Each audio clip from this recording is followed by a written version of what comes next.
ಲೋಕ ಎಲೆಕ್ಷನ್ ವೇಳೆ ಬಿಜೆಪಿ ವಿರುದ್ಧ ಗೋ ಬ್ಯಾಕ್ ಅಭಿಯಾನ. ಬಿಜೆಪಿಯಲ್ಲಿ ಆಂತರಿಕ ಕಲಹ ಬೆಂಕಿ ಜ್ವಾಲೆಯಾಗಿ ಉರಿತಾ ಇದೆ. ಈ ಗೋ ಬ್ಯಾಕ್ ಅಭಿಯಾನವನ್ನ ಅಸ್ತ್ರ ಮಾಡಿಕೊಂಡು ಕಾಂಗ್ರೆಸ್ ಟ್ವೀಟ್ ಮಾಡಿದೆ.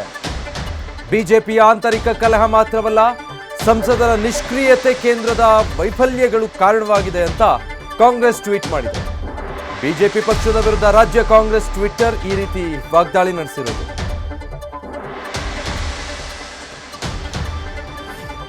ಡೀಟೇಲ್ಸ್ ಕೊಡ್ತಾರೆ ಹರೀಶ್, ಲೈವ್ ನಲ್ಲಿ ಜಾಯ್ನ್ ಆಗ್ತಾ ಇದ್ದಾರೆ. ಹರೀಶ್, ಈಗ ಬಿಜೆಪಿಯ ಗೋ ಬ್ಯಾಕ್ ಅಭಿಯಾನ ಆಂತರಿಕ ಕಲಹ ಕಾಂಗ್ರೆಸ್ಗೆ ಅಸ್ತ್ರವಾಗಿ ಪರಿಣಮಿಸುತ್ತಾ? ಅದು ಯಾವ ಪಕ್ಷಗಳಲ್ಲೂ ಹೊರತಾಗಿಲ್ವಾ ಅಂತ ಸದ್ಯಕ್ಕೆ?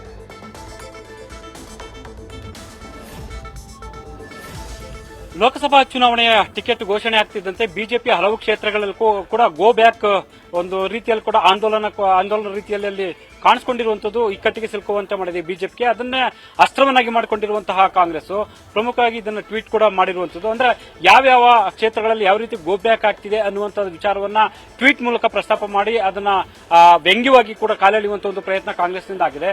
ಒಂದು ಚಾಮರಾಜನಗರ ಆಗಿರ್ಬೋದು, ಜೊತೆಗೆ ಬೀದರ್ ಆಗಿರ್ಬೋದು, ಮತ್ತೆ ತುಮಕೂರು ಆಗಿರ್ಬೋದು, ಚಿಕ್ಕಬಳ್ಳಾಪುರ ಆಗಿರ್ಬೋದು, ಹಲವು ಒಂದು 10-12 ಕ್ಷೇತ್ರಗಳಲ್ಲಿ ಈ ರೀತಿ ಗೋ ಬ್ಯಾಕ್ ಅನ್ನುವಂತ ಚಳವಳಿ ನಡೀತಿದೆ. ಸ್ಥಳೀಯ ಮಟ್ಟದಲ್ಲಿ ಕಾರ್ಯಕರ್ತರು ತೀವ್ರ ಆಕ್ರೋಶವನ್ನು ವ್ಯಕ್ತಪಡಿಸ್ತಾ ಇದ್ದಾರೆ.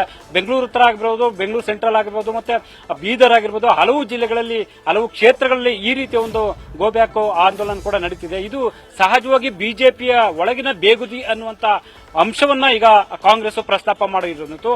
ಈ ಮೂಲಕ ಗೋ ಬ್ಯಾಕ್ ಅಸ್ತ್ರವನ್ನ ಬಳಸಿಕೊಳ್ಳಲು ಹೊರಟಿರುವಂತದ್ದು. Vijay, thank you Harish.